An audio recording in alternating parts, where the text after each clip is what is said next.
Hello, dear friends. Here we are at 21 days to spiritual awakening. It's an opportunity for us to dig deeper into our essence, our reality as immortal spirits. You and I know that it is vital for us to daily calibrate ourselves to the reality that we're here temporarily and soon we'll be back to the spiritual home. This life is like Plato once portrayed. It's the shadows of the true life, which is the life of the spirit. You and I are immortal spirits, and we have a journey to immortality, conquering virtues, blossoming new divine essences.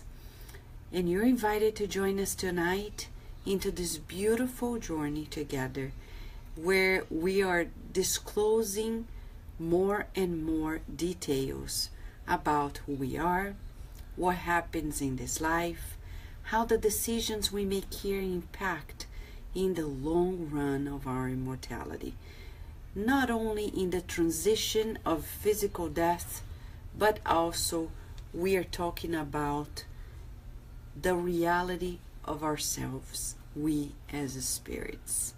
How often during 24 hours you feel yourself as a spirit? How often? It's very important that we do this exercise daily, to the point that we're going to leave this life knowing that we're spirits and this life is temporary and everything else shall be according to the laws of God. The more we comply, the happier we'll be.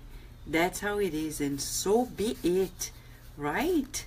Yes, these are the teachings, and this is how we share with you the opportunity of being here with us at Kardec Radio today. Today, as we're studying the book Voltei in Portuguese. In English, I'm back. I have returned. I came back. Whatever title, final title it will be, the book is translated. Yuppie! Kudos for the team. Carlos Diaz, yes, Shane Martin, and Evelyn Nunes. Thank you, dear friends, for your loving work. And now the revising team gets together to go through the process of the final revision before submitting to the publisher. One more book ready for the public. In 6 months, the spirits have really pushed us to new limits so we can favor the general good. It is certainly that they are in a rush because we have delayed for too long a needed work that can benefit many and will be benefiting people throughout the planet, not only in the United States, but throughout the planet.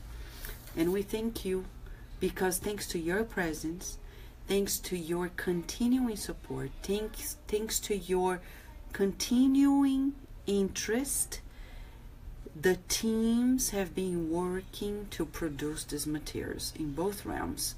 So consider yourselves as part of this accomplishment. It's a collective accomplishment. As André Luiz says, we are here forming this constructive mental current. Remember, there's no neutrality, right? There's no neutral position. We either are constructive or destructive. We are either doing the good, or if we're not doing the good, we're doing evil. There's no neutral position. Some people say, one day I'll do the good. One day. No. It has to be now. Not even a minute later. Right now. Every time we need to make a good choice for everybody, not only for us.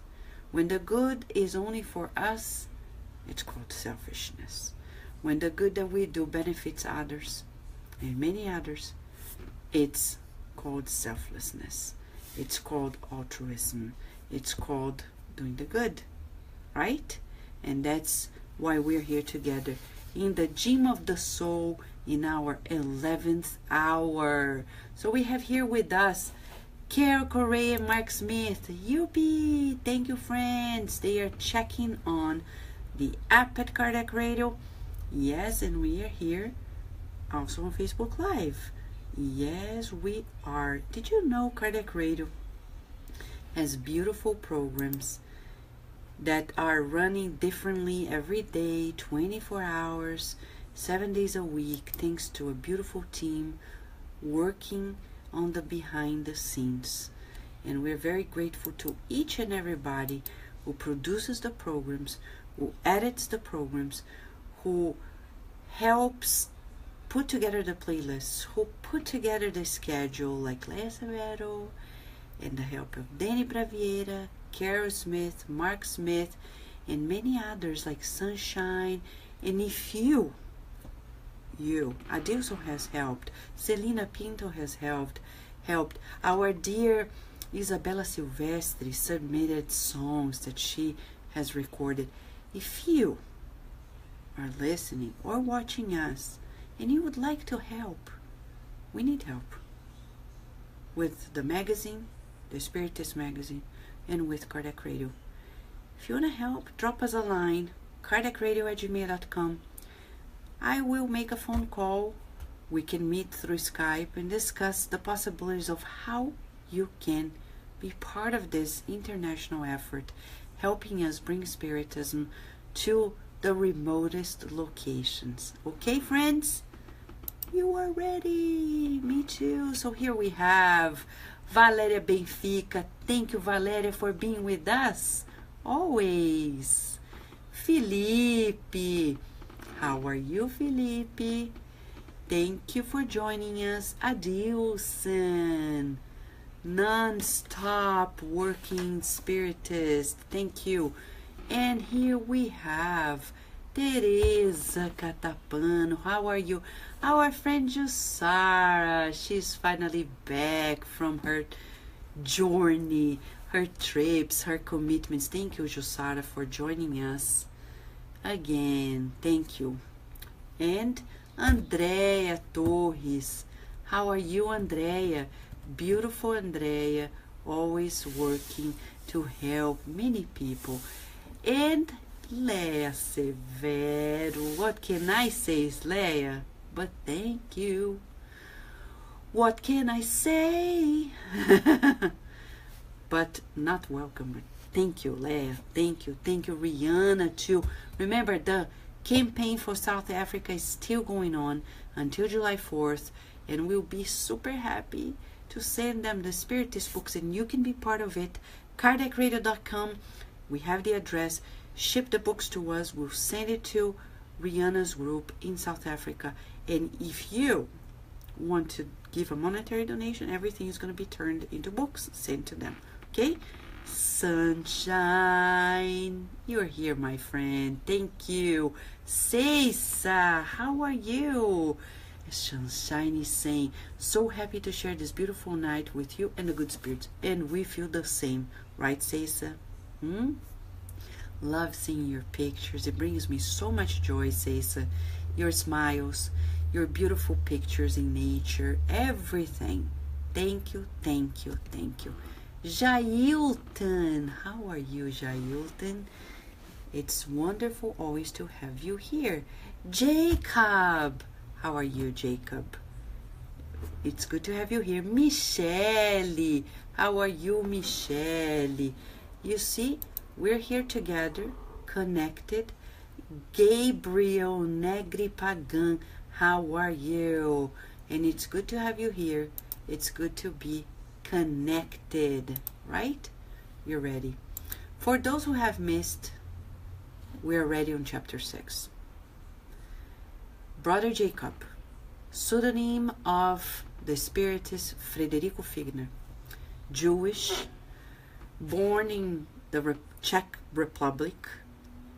He moved to the United States, met Thomas Edison, and then moved to Brazil. In Rio de Janeiro, he established himself and became quite wealthy. He had the role of really boosting the music industry in Brazil by making available the phonogram, which would be recording, playing, and the recording of the music in Brazil. So we owe a great deal to this man who became a spiritist, and an active spiritist who would participate in mediumistic meetings, be the spirit counselor of spirits who needed counseling through mediums, and he would do a lot of charitable work. One day, like all of us, we will go back to the spiritual life. Question to you and I. This is a therapeutic conversation. These teachings are beautiful. Oh, I could make I love making slides. But Mentor Joseph said, Vanessa, more than knowing, as Jesus said, it's about feeling. So we need to ask this question. Are you ready to discarnate? How ready are you to die physically and to discarnate? Two different things. We need to ask ourselves every day, am I ready? What is my interest now? What is my real agenda in this world? What is my real agenda in this world? The world is convulsing because people have hidden agendas. They want themselves to be the center of the universe, and none of us are. None of us are the center of the universe. None of us. God is the center. God is everything, right? G-O-D, God is here. G-O-D, God is everywhere. That's precisely the feeling. God is everywhere. So if everything I do, that feeling one day when you feel you need to be appreciated by people, you need to feel that people are noticing you. But then remember, God knows you. He loves you. Why do you want to be the center of people's attention if you have the attention that is more important than anybody's attention, God's attention? You see, and then we substitute that needy nature to a more selfless nature. So secure. You feel so loved that you have yourself fulfilled by God's love. So that's why yesterday when we ended the program, we were talking about, I am loved. I am loved. And thus I am loving. I am loved. And thus I am loving. Right, Karina and Leonor. Thank you. Rafael, you're here, my friend. Our Dr. Roberta Lengruber, beautiful homeopathic, anthroposophic, holistic physician in Brazil. Good friend of ours. Roberta, it's a joy to have you here with us. Rudy, how are you? Alive and kicking. That's great. So friends, we need to ask these questions because Brother Jacob is sharing with us that we really, really, really need to focus on the most important. Don't sit back and relax on your ego seat. Sometimes we're like this. We sit back and say, I want to be selfish just for now. What's the problem? Oh my, huge problem. That ego seat seems comfortable, but underneath, it's gonna pinch us. It's gonna hurt because it's already hurting others.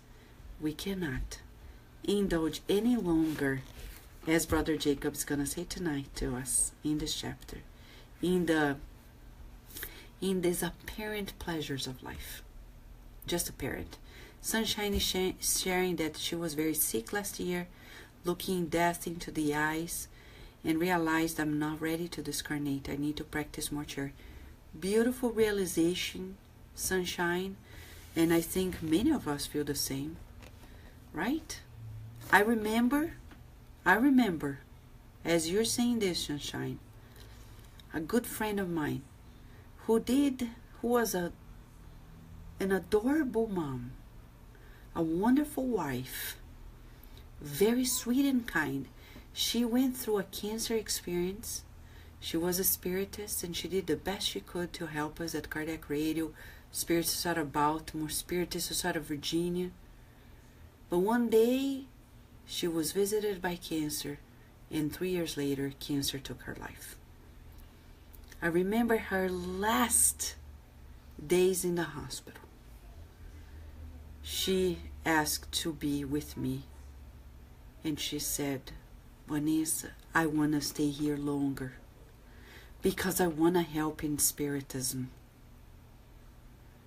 She was desperate because she saw, I want to do more. And Mentor Joseph said, don't worry, you will. And in a much better way. Of course, he didn't disclose any details, but he consoled her. But I could see in her eyes the willingness to stay longer because she wanted to help more people. In her case, right, Shusara, you know her. We miss her. Selena Shepherd. She did so much, and we owe many programs of Kardec Radio to her.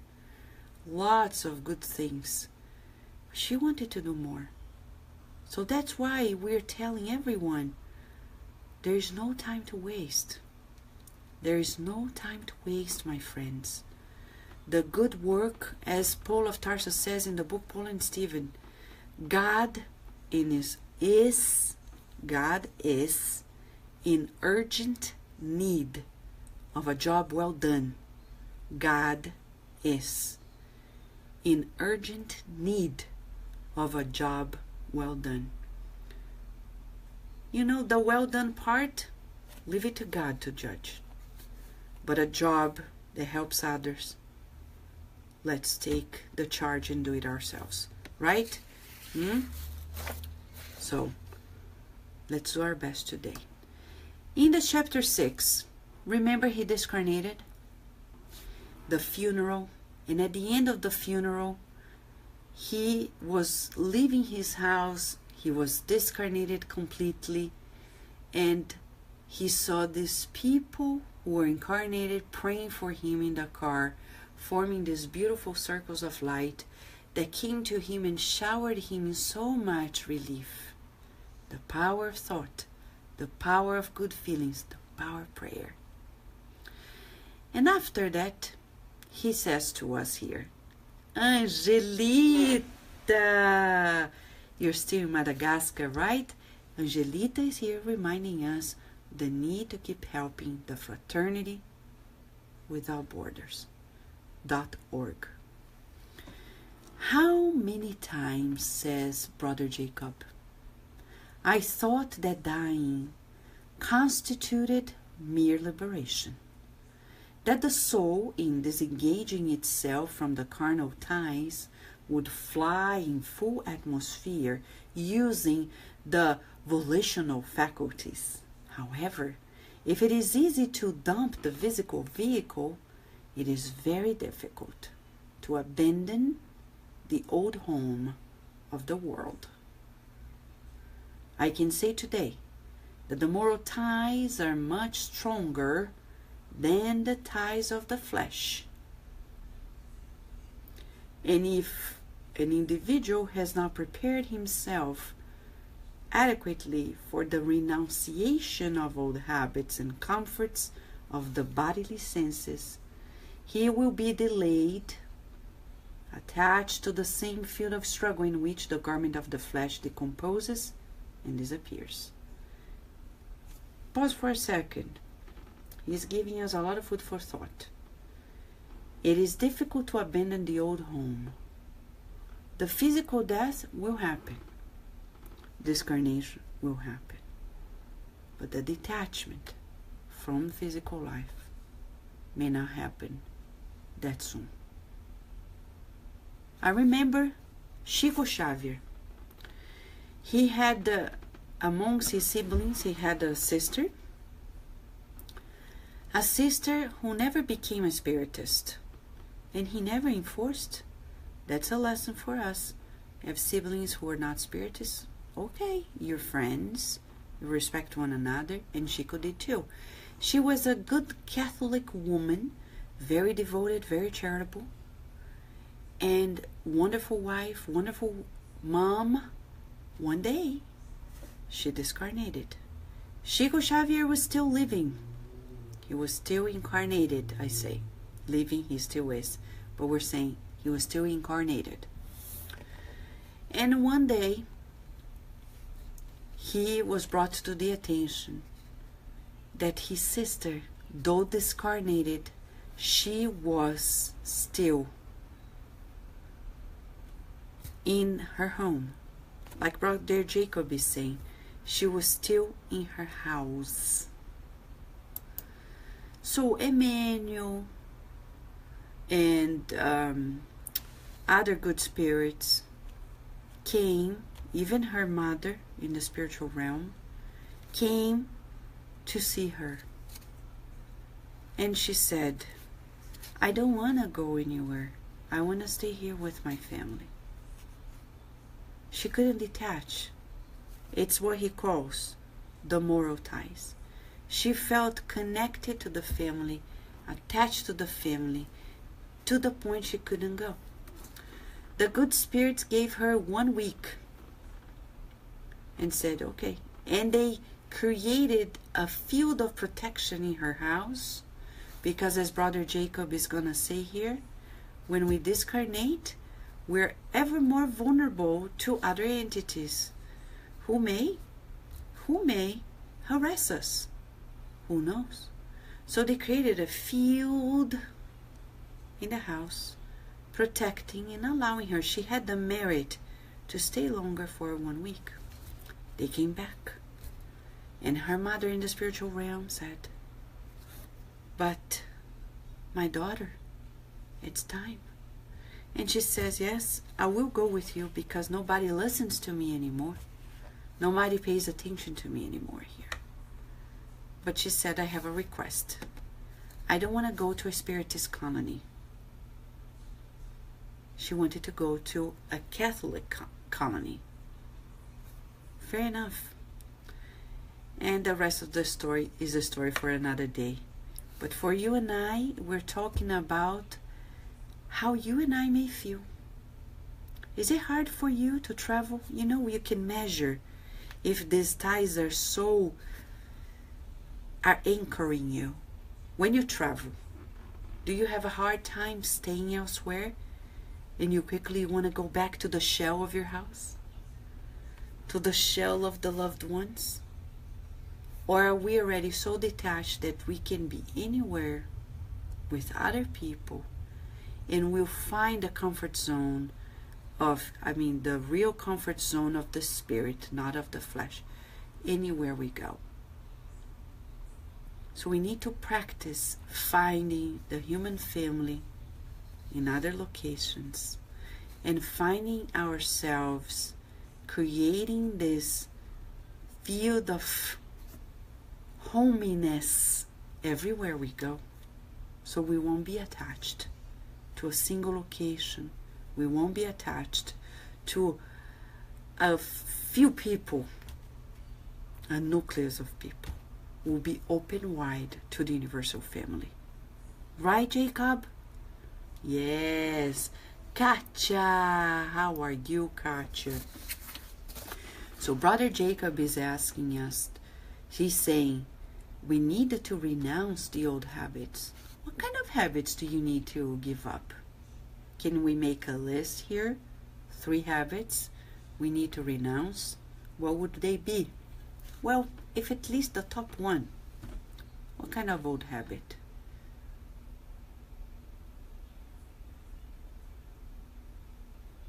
What kind of comfort of the bodily senses?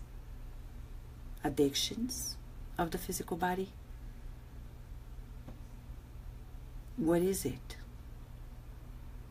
He's saying, and he says more, if the individual has complicated his own destiny by making grave commitments before his fellow beings through criminal actions, he will quarrel, cry, complain in vain, because the laws which keep the heavenly bodies and the cells of the earth together determine his imprisonment in his own inferior creations. Okay? So we need to, it's about the law of action and reaction. Action and reaction. Whatever we do, there is a reaction. Physics, right? Law of physics. You push a wall, the wall pushes you back. Yes, the force that you are giving towards the wall, in equal force, opposite direction, comes against you. Exactly like this through life. And I still ask myself, Vanessa, you know it, yet we're so distracted. Everything I say, it's like a force. It's gonna come back. Everything I think, it's like a dart. Force. It's gonna come back. Everything I feel, it's gonna radiate. It's gonna come back. Come back in similar fashion. We are attracting what we emit. Law of the mental field, says André Luiz in the book Mecanismos da Mediunidade, Mechanisms of Mediumship, not yet in English. And he says, Brother Jacob, if the good saves and illuminates, evil loses and obscures. Let us get rid of that, so that we do not plunge into the laborious ransom and correct the error, while the hour is favorable, avoiding the very painful rectification. You know, sometimes we're doing good works and then we start becoming proud of ourselves. And then, can I give an example? Think about financial debt. I know it's a hard topic. But you start paying the credit card, you haven't finished. You haven't, finalized it. You haven't zeroed it. And then you start spending. Sometimes we're like this, if not all the time. We start doing something good and we already go back to the old conditionings thinking, you know what? I've done so much. Imagine if Chico Xavier were like this. When he started publishing the first books that were really changing many lives. If he were proud of himself, thinking like, I'm great, I'm wonderful, you see what I'm doing. The more he worked with illuminated spirits, the more he knew he had a lot to give back to humanity. That's the feeling we need to calibrate ourselves, my friends. What we do is never enough. The least of our debt with God is enormous. How many lives we have made unhealthy choices, hurt ourselves and others. And in this life, we're barely getting back to track. We're barely beginning. It's like baby steps on doing the good. So whenever you think, oh, I'm doing fantastic, you just say, I'm a child of God, and that suffices to me to give me fuel to bloom more. And say, God, what is next? Virginia has this interesting question to me all the time. When she's doing an activity, she says, Mom, what's next? And we should ask God always, God, what's next? And never say, I'm done. I've done enough. I'm doing great. I don't need to do more. We should always ask God, what is next? What next do you want me to do? What is the next activity? And always feel like we need to be in this constant mode of doing the good. Constant. And as Paul of Tarsus says, even if it is slow, but constant. Slow but surely. Slow but surely. Like when we are rowing a boat. You know the song, right? Row, row, row your boat gently down the stream. Merrily, merrily, merrily, merrily. Life is but a dream. And then we avoid praises. No, we don't want to be. We don't want people to stop and praise us. No, thank you. God, it's for you. No, no, no. I remember a master when, I think I've heard this story probably from Wayne Dyer or somebody else, I don't recall, or Ram Dass, talking about, I think it was Ram Dass, maybe, and talking about an apprentice and the master, and the apprentice wrote a book. So he quickly brought the book to the master, said, see, I wrote a book, I wrote a book. And then he said, I don't want to see it. And later he explained to the apprentice, he said, you know, you want to get rid of ego, don't keep, overly stimulating and praising yourself over the little things you do. And Divaldo Franco once shared with us that when we do the good, we're doing our obligation before God. So if every little step that we do in the good, we need somebody to praise us, but we're doing our obligation before the universe. The praise goes always to God, and only to God.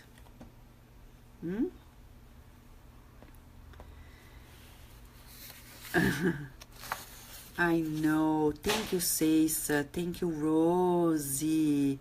It touches our souls, right? It awakens, it kind of hurts. I understand, Ceisa. It's really working our souls. Brother Jacob is really waking us up. We need to get rid of our debt and plunge into the laborious ransom.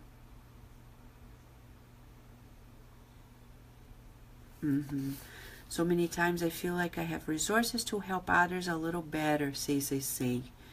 You're right, Ceisa. We're strengthening the muscles and keep working, friends. Humility is essential. I'm not saying because I master it, because I know I don't, but I'm sharing with you what we've been studying together.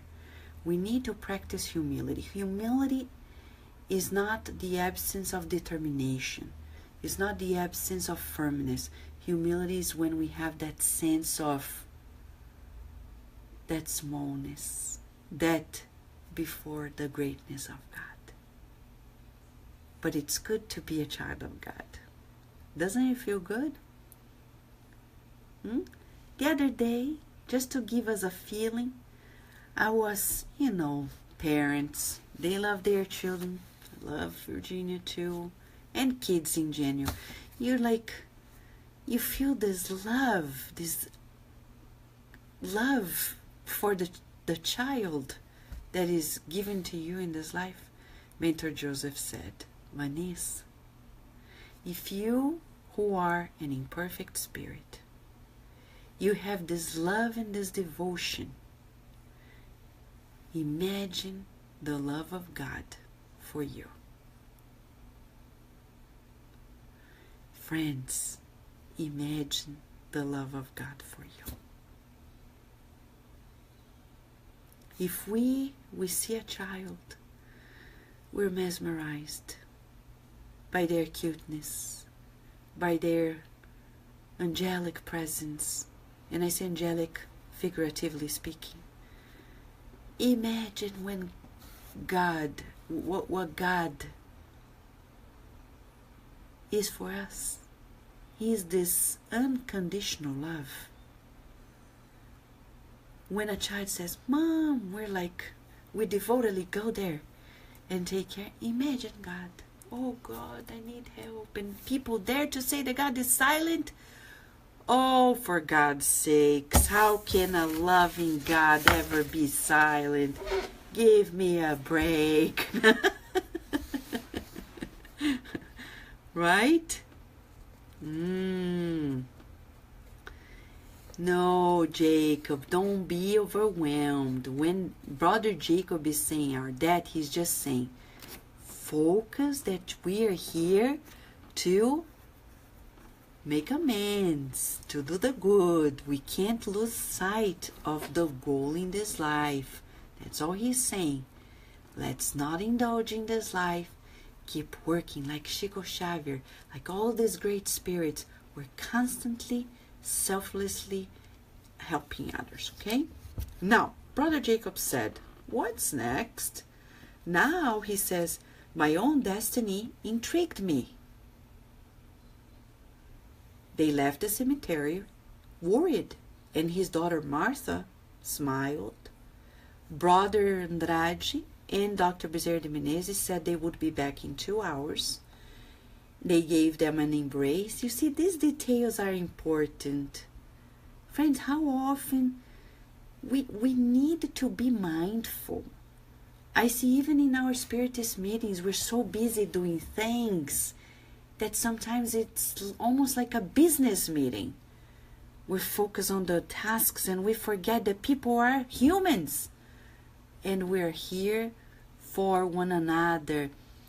You think Chico Xavier was more worried about his task than with the people who were in front of him? No. No, no, no. And Jesus, the ultimate model, you think Jesus would ever say, no, because I'm going to give a talk, I have no time for you. Or, not pay attention, this is not my business. I don't know how I can help you because this is my task.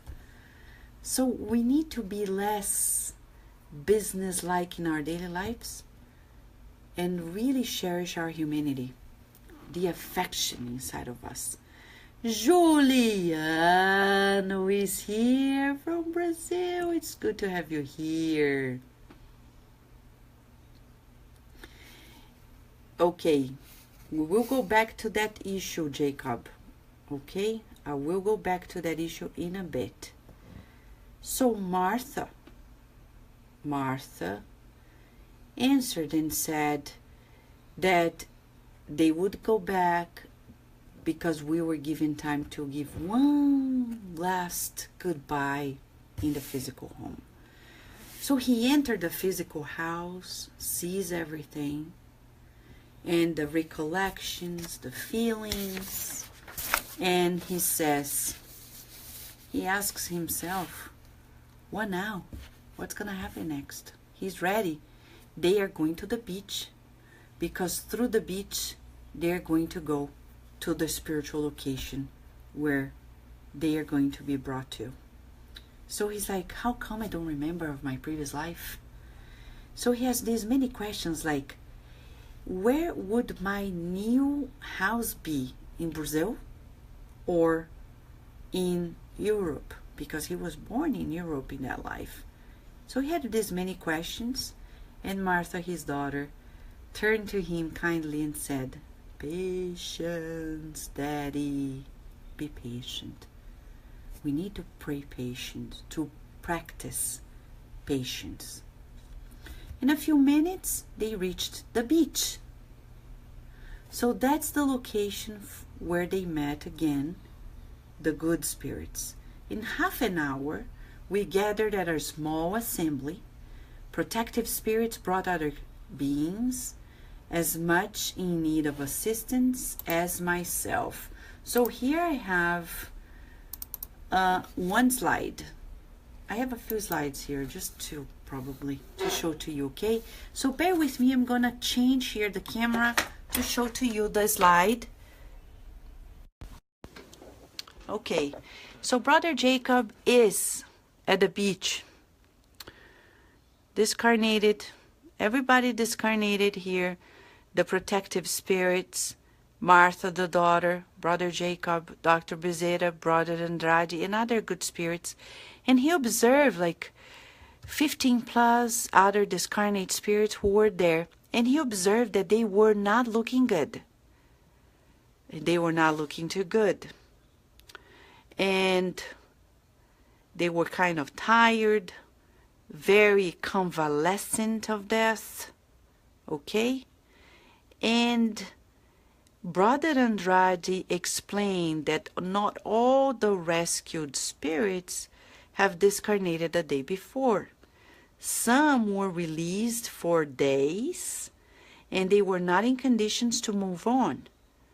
But on that beautiful and peaceful night, Brother Andrade explained to me that it was not easy to live alone without more experience of higher spirituality.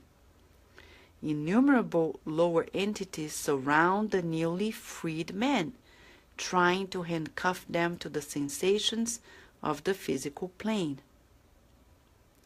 So, look at this. Visualize the day will be called to the transition. Are we going to be ready, desperate, tired, confused? What is it? Brother Jacob explains that Dr. Bezerra de Menezes was the supervisor of the trip. He was organizing the groups, he was distributing instructions, encouraging us. He was very vigorous and optimistic. And he approached him and informed that the first day of those who discarnate from the flesh demanded measures to assure tranquility. A few minutes passed, and they observed a respected lady coming in. Oh, this is the respected lady. You see, Brother Jacob, Martha, Dr. Bezerra, and a lady who is discarnated, and she has a particular light shining through her chest. What is it? So he felt some envy related to her. He describes, I recognized her elevation by enviable serenity.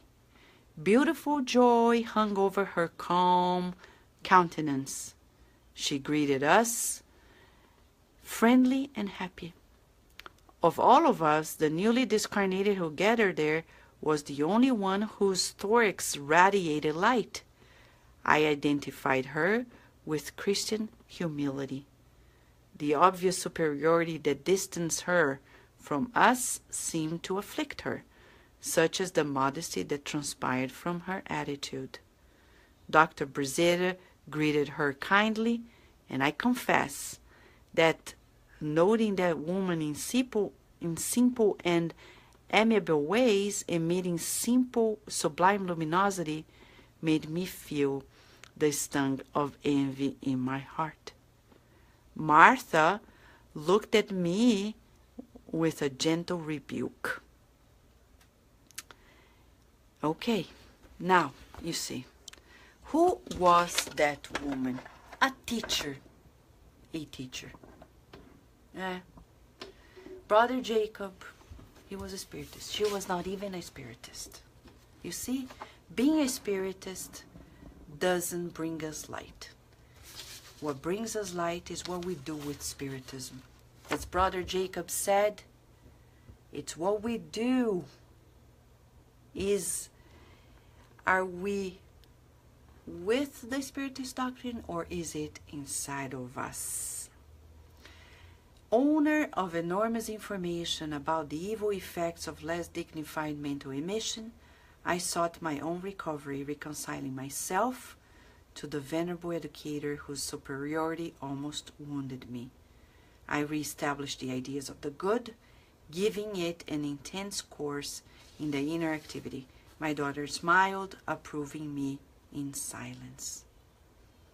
Envy is not good, but what is interesting here is to know that that woman conquered that inner light because she really walked the talk of being kind, of being compassionate. And you see tomorrow in the other chapter how she's received in the spiritual realm. when they bring her to a colony. Okay? Are you surprised? Yes. Right, says. It's like this teacher.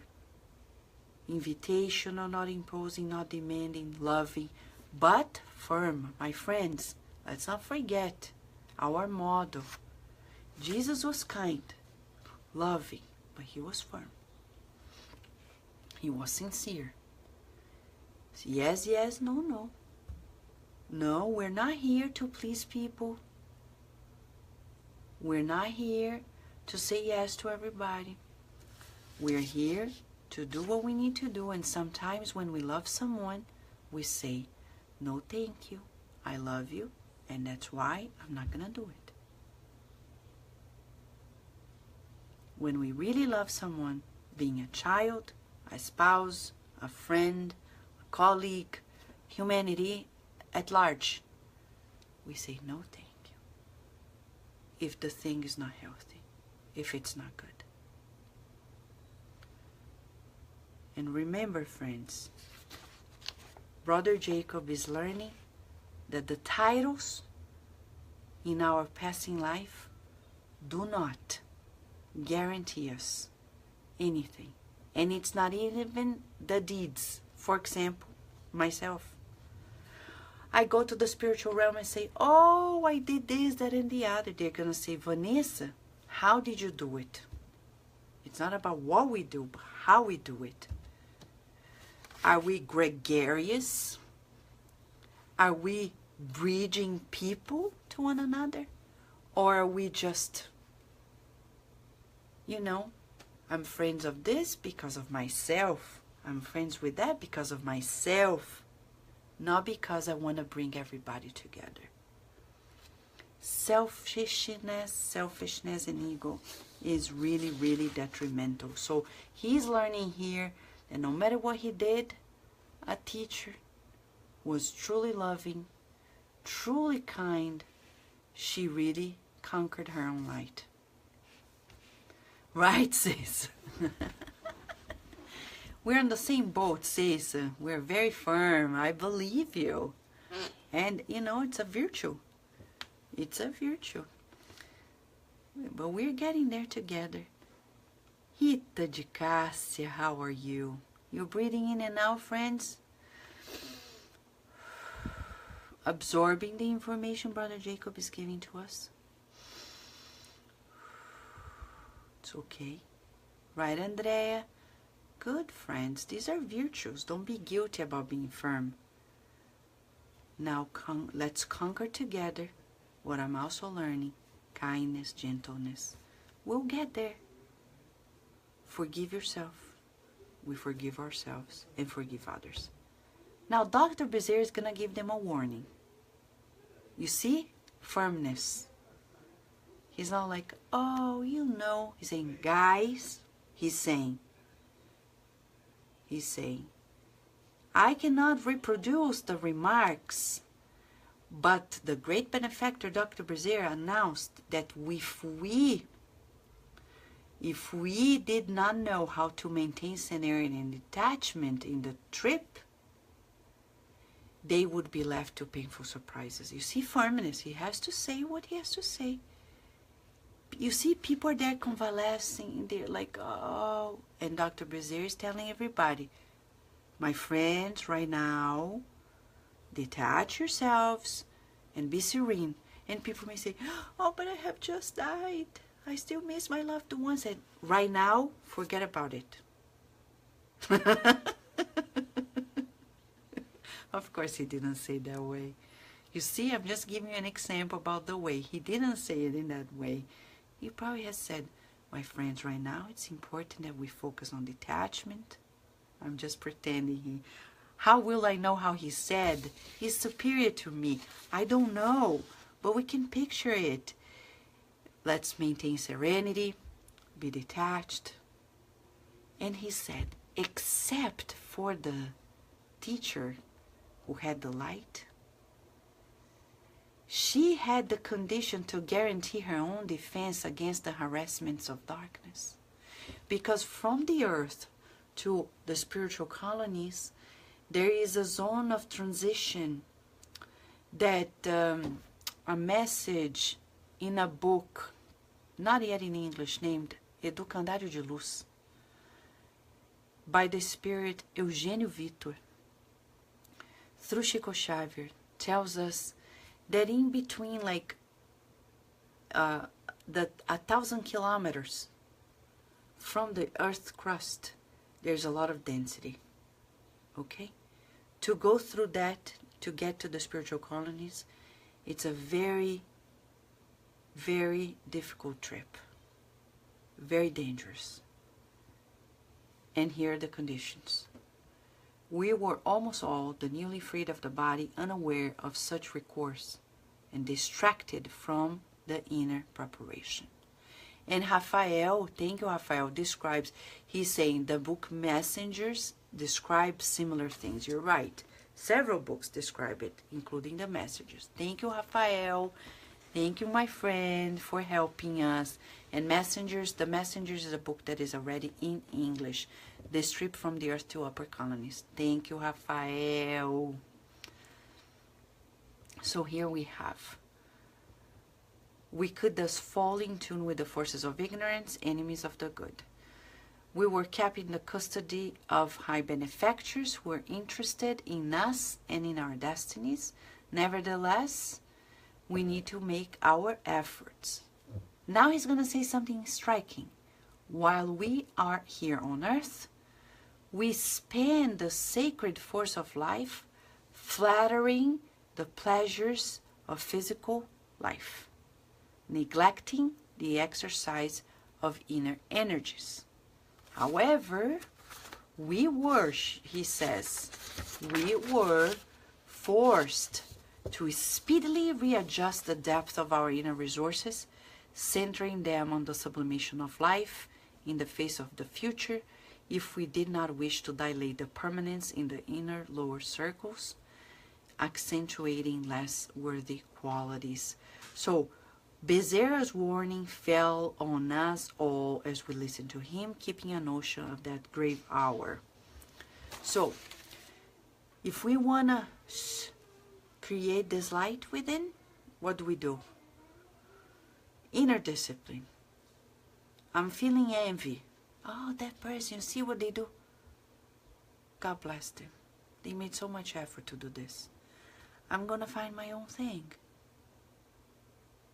Oh, I would love people to say thank you to me. No, I don't. Because I have the appreciation of the one and only God. So we need to practice this inner dialogue. This inner dialogue boosting in us the need to go above what we have been used to. Boosting virtues. It's like the gardener in the garden. Okay? Now, the departure. In a few minutes, we found ourselves ready. Brother Andrade and Marta supported me with their arms side by side. So they started volitating. So the good spirits were in groups, traveling, and I don't have a picture here for you, but traveling groups, bringing the ones who were discarnated. And what is interesting for us now as we're wrapping up today, that when they were getting off the floor and up, he started feeling frightened. So he asked Brother Andrade, what is it? And Brother Andrade explained to Brother Jacob. In the carnal sphere, we remain surrounded by vast condensation of lower energies daily released by most of the incarnated intelligences. Like a spider lives entangled in her own web. The book Messengers talks about this. Let me read to you Brother Jacob's explanation, final paragraph, so we can wrap up today I think this is so important as you're going to begin a new week, wherever you are. Let's not forget this teaching. It's like the spirits are giving us new lenses to understand the world, to be cooperative. Remember, Andrea Luiz says, we're either on the constructive mental current or the destructive one. There's no neutral position. Well, he asked then, what if we then left during the day instead of traveling during the night? He says, well, as it happens between men, human beings, animals, and trees, there is also a breathing movement for the world. During the day, the illuminated sphere absorbs the positive and the energies of the sun that peacefully sends the creations of nature, molding them to the blessed work of evolution. But at night, the gloomy sphere, magnetized by the absorbing influx of the moon, expels the psychic vibrations retained in daytime work, involving mainly the circles of manifestations of human activity. The picture of the emission of this substance is therefore different on the city, on the field, or on the sea. At the planet's poles remains the ice, symbolizing the negation of this movement. Later, you will notice that the same laws that control the flux and the reflux of the ocean also influence the psyche of individuals.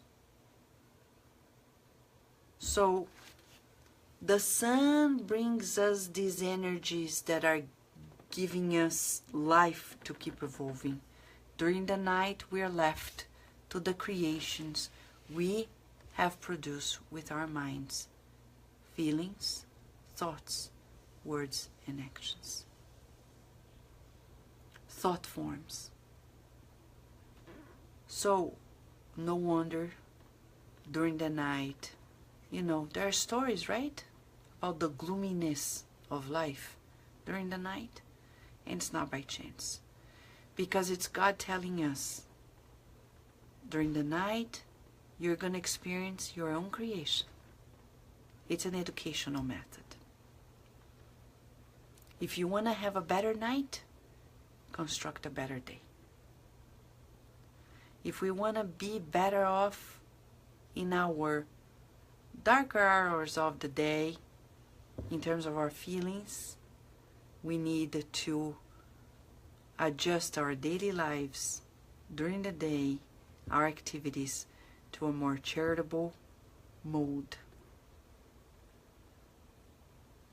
So that's the solution for people who have insomnia, who have fears escalating during the night. Remind ourselves, it's a reminder to us, what am I building? What am I constructing? You and I are co-creators. Are we co-creating with wisdom, or are we co-creating in a careless way? Because we're co-creators. There's no neutrality. Let's remember, we're either constructive or destructive. We're either connecting to the currents of thoughts of constructiveness or the destructiveness. We're going to attract where we emit. If we want to attract the feelings of good, we need to do the good. And as Amália Domingo Soler said in her own book that we studied a while ago, do the good for your own good. And here we have a wrap-up, friends. Let's do the good for our own good. It's worth doing the good, seeking the good, feeling the good, visualizing the good, and molding the good with all the resources we have at hand. Right, friends? Let's have a beautiful day or night, wherever you are. May God bless us all. May we be also this multiplied blessing of God everywhere we are. A big hug of gratitude, and until tomorrow.